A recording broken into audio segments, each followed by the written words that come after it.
Hello, you're welcome to my channel. I am Naife. How are you? I'm so grateful to those who subscribe to my channel, and I'm also begging those who have not to please join us in this channel where we talk about life teachings. Now, last time I spoke about why some children are disobedient to their parents. I talked about what makes a child unruly, and I promise to expand on that in this teaching. Children are wonderful. If you don't have them, those who don't have them desire to have them.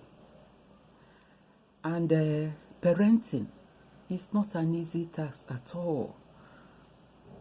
Whoever tells you that it's easy, is not really a parent. Parenting is a very, very difficult task that you cannot do alone. You do parenting with your spouse and God, and whereby one of the spouse is missing, you do it with God in order to achieve something good. Children don't always disobey for fun. No. There are triggers to such behaviors. There are things that spark off disobedience in children. Most children want to have their way through tantrums and all that. And if you allow those tantrums in those early years, it's going to culminate into disobedience.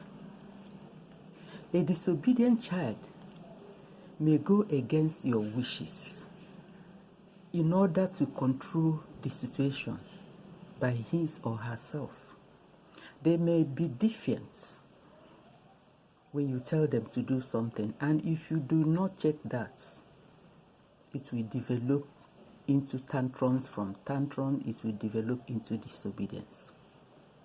Today, I want to help us to see some areas, some causes of disobedience in children. Disobedient children, for instance, may often through temper, they flare up, but inwardly they are watching how you are going to react. Like I said, such behaviors should be curbed very, very early in life, because no matter how small that child is, you will start noticing these characters in the child, and it's left to you as a parent to begin to correct them. Now, I want to bring us I want us to identify and analyze the triggers of disobedience in children. There are so many causes of a child's disobedience. There are so many causes. Now I want us to look at just few of them. Number one, refusals and disagreements. Refusals and disagreements. If you don't allow your child to do anything, each time they take permission, they come to you for permission to do something, you keep saying no, no, no, no, no. And there will be disagreements between you and them. It can trigger off disobedience. It can trigger off disobedience. Constant refusals and constant disagreements, especially in the teenage age, can trigger off disobedience. So, and it makes them rebellious. Your constant refusal for them to do a particular thing or to do some things without giving way a little bit can make them rebellious.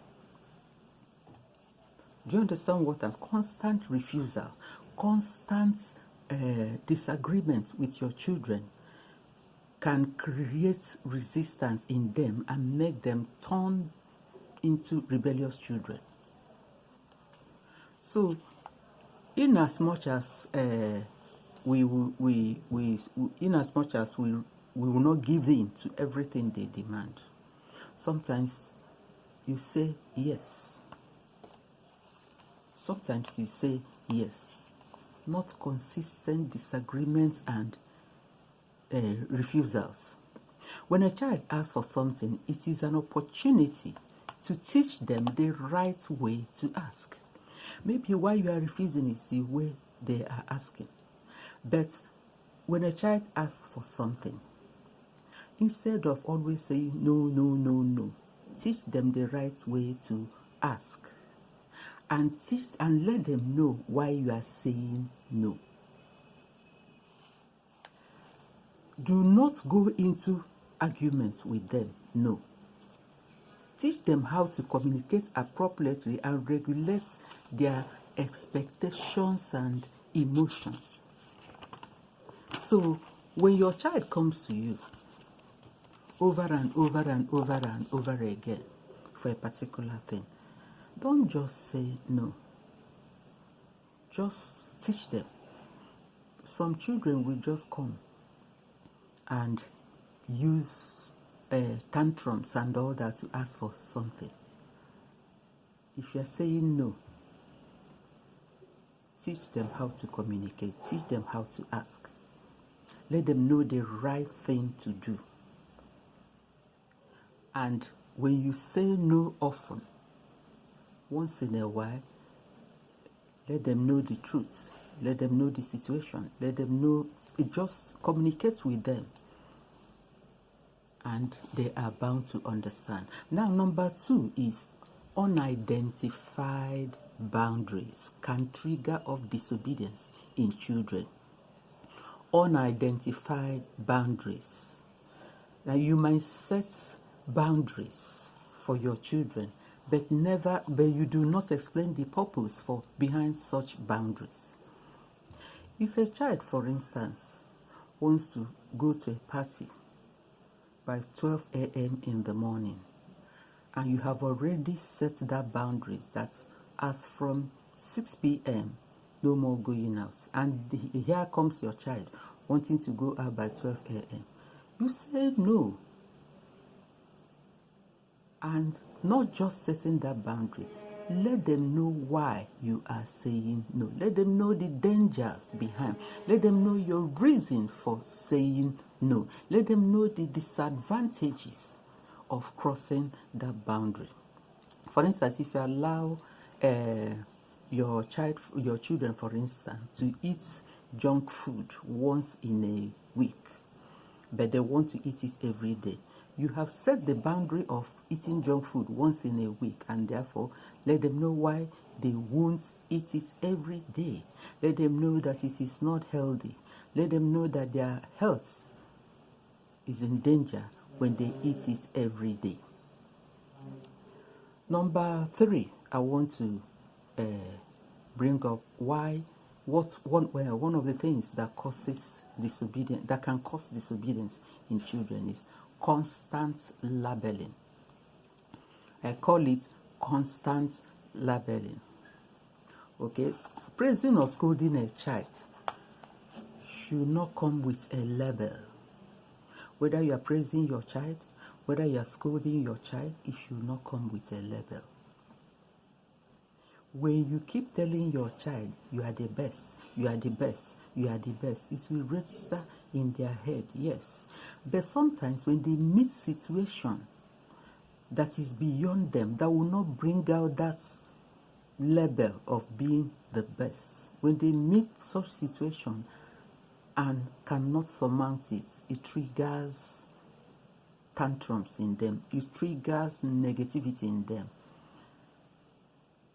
it triggers rebellion in them, and can cause them to be disobedient. And on the other hand, when you keep telling your child you are disobedient, you are a disobedient child, you have labeled that child as disobedient, and it can trigger off rebellion inside that child. Therefore, avoid constant labeling. Even if your child is the best, just tell, for instance, if the child, instead of saying you are the best, tell the child you are trying. You are trying and you can do better. You can do better. You can do more. Keep on trying. Encourage the child by telling the child, keep on trying. And don't label a particular thing on the child, whether positive or negative. Constant labeling. Some people will tell you this child is very, very stubborn. You are very, very stubborn. Any small thing, they'll tell the child, you are very, very stubborn. What do you expect? The child will turn out to be what you are labeling the child to be. And by telling the child you are very, very stubborn, even if that child is stubborn, if you keep labeling it, it can trigger up rebellion inside the child.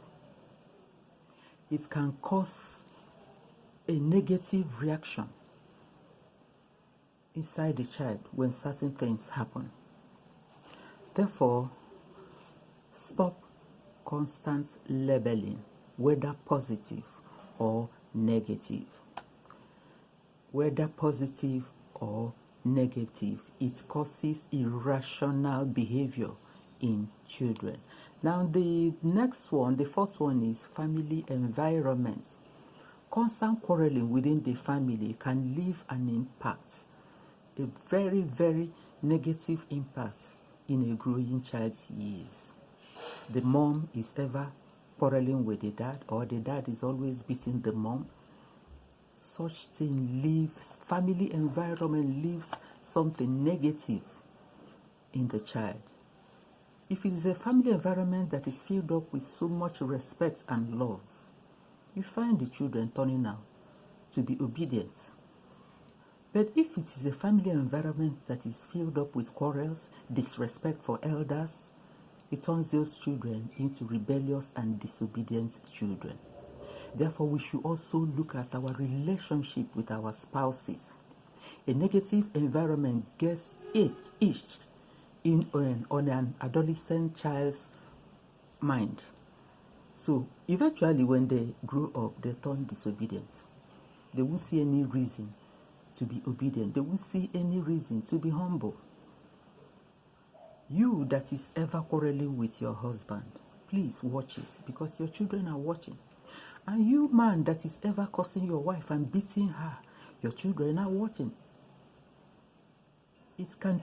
Such environments makes children not to be obedient. Such environment causes children to be disrespectful to adults because they don't see their parents respecting each other. So when they come out, you find out that they will be disrespectful to others. Now, how are we going? Let us see the consequences of disobedience in children. If you don't check these things and your children turns out to be disobedient, let us see the consequences of disobedience in children. Disobedience should be addressed at an early stage.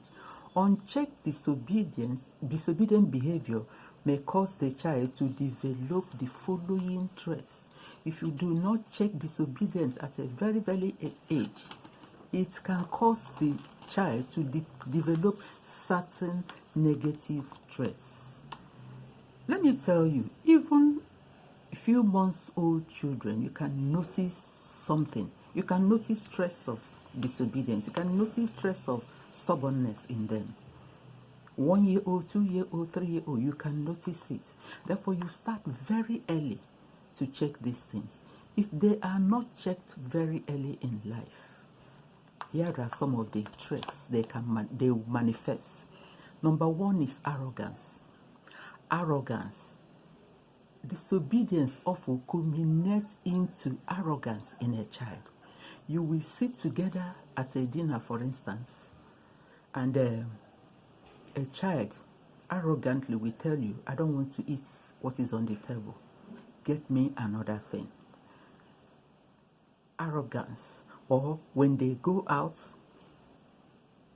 an arrogant child, when you see an arrogant child outside, you will know he or she hardly respects any adults.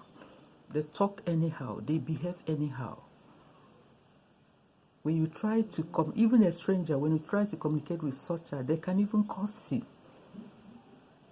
Check children's disobedience very, very early in life in order to avoid them being arrogant. There are people, there are mothers, I see the way they bring up their children and I weep. A child will be destroying something, and instead of you cautioning the child or spanking the child if need be, you hear them saying, this child will kill me, oh, this child will kill me. Junior, come out from that place. Oh my God, you have not done anything. You are just raising somebody that will turn against you in future. Therefore, one of the traits of disobedience in children is arrogance. The next one is lying. Disobedient and rebellious children lie a lot. If you do not check those things that will make your child to disobey, they turn out to be liars. They turn out to, when a child do not want to, for instance, listen to anything you are saying, they'll find several excuses to escape from the situation and resort to lying. You tell them not to do this. You tell them not to do a particular thing. Because they do not want to obey, they will lie. They will find excuses why they must do that thing, and they will tell you lies. You find them growing into adulthood with lies and arrogance. Now the next one, trait of disobedience, consequences of disobedience is disrespectful. You tell your child not to drop water on the rock, for instance, and looking at you eyeball to eyeball, they will drop it. They don't care what you have to do. They don't care what you have to do. And instead of obeying, you find them giving you a different look. That look of you can't do anything. A different look, a different expression. If you have overlooked their disobedient behavior once or twice, they may turn a deaf ear and disrespect you. And disrespect you. And disrespect your warnings eventually. Do not overlook any trait of disobedience in your children, because they will disrespect you. They will not have love for you. They will see you as a tool. They will never respect you, and they won't respect another person. They won't respect another adult. And you find such children being hated outside when they go out. You find that nobody wants to associate with them. Nobody wants to deal with them because they are disrespectful, they are arrogant, they are liars. Okay, the next trait is stubbornness. Disobedient children are usually stubborn. Excessive punishment causes disobedience, which ultimately leads to stubbornness, yes. Or especially you find such, especially in a strong-willed children. Some children come into this world very, very strong-willed. Sometimes when you punish a child and punish a child and you find them, they will just become rebellious. From there, they will be disobedient. Therefore, let us notice these traits. Curb them early, because when they grow, these are the traits that will follow them. Then, how do you deal with disobedient children? When you discover that your children or your child is disobedient, how do you deal with him or her? Number one, use your authority and give an explanation. Use your authority on them. You are the parents. You are the parents. Use your authority and explain things to them. Be flexible and strict at the same time. In as much as you be flexible, be strict at the same time. Because your over-flexibility will cause them not to respect you. Therefore, also be strict. Exert your authority. You must be flexible between exerting your authority and being strict, and also giving way to them once in a while. You can be friends with your children, but draw line. You must draw line when it comes to discipline. You must draw line when it comes to discipline. I am a parent. I have raised children who are adults and married now. You can be friends with them, but please draw line. You must draw line between them. You must discipline them. Okay? The next way to how to deal with disobedient children is let them be accountable. Let them be accountable. If your child repeatedly is making the same mistake, it is time for a very, very strong correction. It is time if your child keeps doing the same thing over and over again, for instance, bullying his brothers and sisters, you have to exert correction. And you can do it by withdrawing certain privileges from the child. There are privileges you can withdraw from the child and it will hit home and they will be forced to obey. Okay, the next way to deal with a disobedient child is to keep constant control over them. If you do not control them, they might consider it as your weakness. You must keep constant control over your children. Let them not see you as a weakling.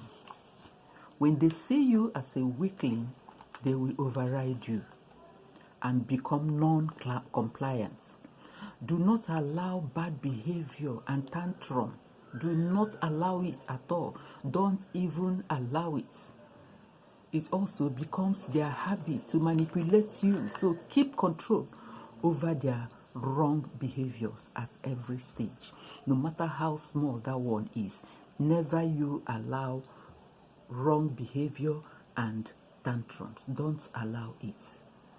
They will see it as a weakness in you. They will capitalize on it and use it to manipulate you. And you will not be doing them any good. They will grow up as adults that many people will hate. Therefore, correct these things. No matter how small that one is, you must stamp your feet. You must stamp your feet and exert your authority. Okay? The next way to deal with disobedient children is to be calm but firm. Don't lose your control but be authoritative. Act like a parent and not a sibling. These children are your children. They are not your sibling. Therefore, you must exert your authority. You must act like a parent and not a sibling. You must be firm in your whatever you are doing. Empathize with them where necessary. Connect with them emotionally to judge their disobedience. Keep showing your love every now and then. Reward that one. When that one behaves well, reward them. Let there be their reward. Reward has a way of bringing back disobedient children into obedient children. How can you reward your children and get them back? You can reward them by giving them gifts. Just as you withdraw privileges, you can also reward them. You can reward them by giving them hugs, by praises. By praises, when they do good, praise them, hug them, love them, speak wonderful words to them. And you find out that that one will start coming back. Like I said before, parenting is a very, very difficult job. But we surmount it. We do it. It's difficult. But with prayers, with discipline, with you being authoritative, with you being firm, you'll be able to bring out wonderful children. The Bible says, spare not the rod and spoil the child. There are so many ways you can exert your rod. You can exert your rod by withdrawing privileges. You can exert your rod by being very, very firm with them, very, very strict with them. but spare not the rod and spoil your child. Because a child's heart, according to the Bible, is bent towards foolishness. You are the one that will guide them where they will go. Guide them right. And also be a wonderful example to your children. You cannot keep fighting your husband every day. Or you, man, you cannot keep misbehaving, denying your children food and care, and expect them to turn out wonderfully well. Therefore, you must be a good example first for your children to turn out obedient. You must show them the right way. You must behave well in their presence. You must be a wonderful parent for your children to also toe that line. After insulting your husband and cursing him, how do you expect your children to obey you? After kicking and slapping and beating your wife, how do you expect your children to turn out? Therefore, we parents must be a good example for the children to follow before they enter the society, so that when you correct them, they will listen. When you teach them, they will pick it up. You must be that example first, so that your children will follow suit. If you are the type that disrespect people, your children might turn out to be disrespectful to adults. Please, these children are the leaders of tomorrow. Teach them well, guide them well, and you yourself behave well for them to see and follow. And the Lord will help us as we make efforts to bring these leaders of tomorrow in the mighty name of Jesus Christ. Until another time, I am Naifi. Stay blessed.